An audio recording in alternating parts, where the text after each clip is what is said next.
C'est au milieu du désert que le Dubai Sevens a lancé cette nouvelle saison du circuit mondial de rugby à 7 avec un format inédit qui oppose les 8 meilleures équipes masculines et féminines. Et on démarre cette phase de poule avec les filles et les Françaises qui commencent par un très gros morceau. Les championnes du monde néo-zélandaises et cette joueuse, meilleure joueuse du monde en 2025. 15 secondes pour Georgia Miller et le premier essai de la saison.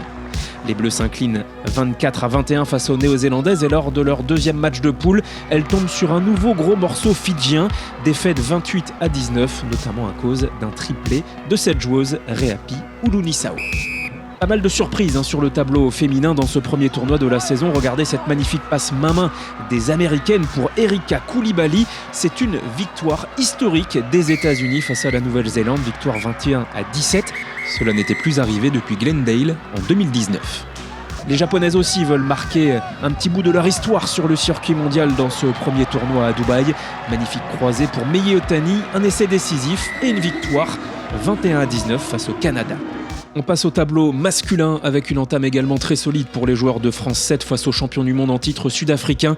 Malheureusement, cela se termine par une défaite bonifiée 15-12.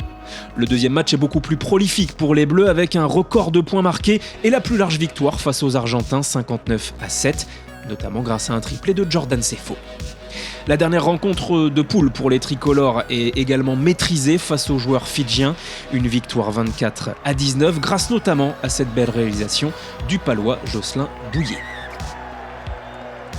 Premier de poule, les Français accèdent aux demi-finales avec les Fidji, la Nouvelle-Zélande et l'Australie. Dernier de poule en revanche, l'Afrique du Sud, championne du monde en titre, et l'Espagne, vice-championne, joueront la 5e place avec l'Argentine et la Grande-Bretagne. Sur le tableau féminin, 3 sur 3 logique pour la Nouvelle-Zélande et l'Australie qui rejoignent les demi avec les Fidji et le Japon, les joueuses nippones qui accèdent à leur 2e demi-finale seulement de leur histoire. Avec une dernière défaite face aux États-Unis, la France se retrouve en match de classement avec le Canada, les États-Unis et la Grande-Bretagne. Le deuxième jour de ce Dubai Sevens est synonyme de phase finale dans cette magnifique enceinte du Sevens Stadium. Et on retrouve les Françaises qui malheureusement s'inclinent face à leur bête noire canadienne 19-12. Dans leur dernier match de la compétition pour la 7e place, elles arrivent à triompher de la Grande-Bretagne 46-5, 8 essais inscrits et notamment un doublé d'Alicia Christians et Kelly Arbet.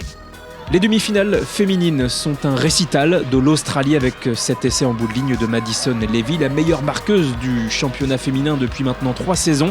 Ne déroge pas à la règle, victoire australienne 31-10. Du côté de l'autre demi-finale, c'est une démonstration néo-zélandaise, le offload qui s'enchaîne jusqu'à cet essai de Maïna Paul. Les Black Ferns Sevens se seront bien au rendez-vous de la finale après ce succès 31-5 face aux Japonaises. Les joueuses nippones que l'on retrouve en petite finale avec un duel solide face aux Fidjiennes et c'est encore un essai de Mei Otani qui vient sceller cette rencontre. Les Japonaises qui vont s'imposer 22-12 et qui remportent la médaille de bronze, leur première médaille sur le circuit mondial.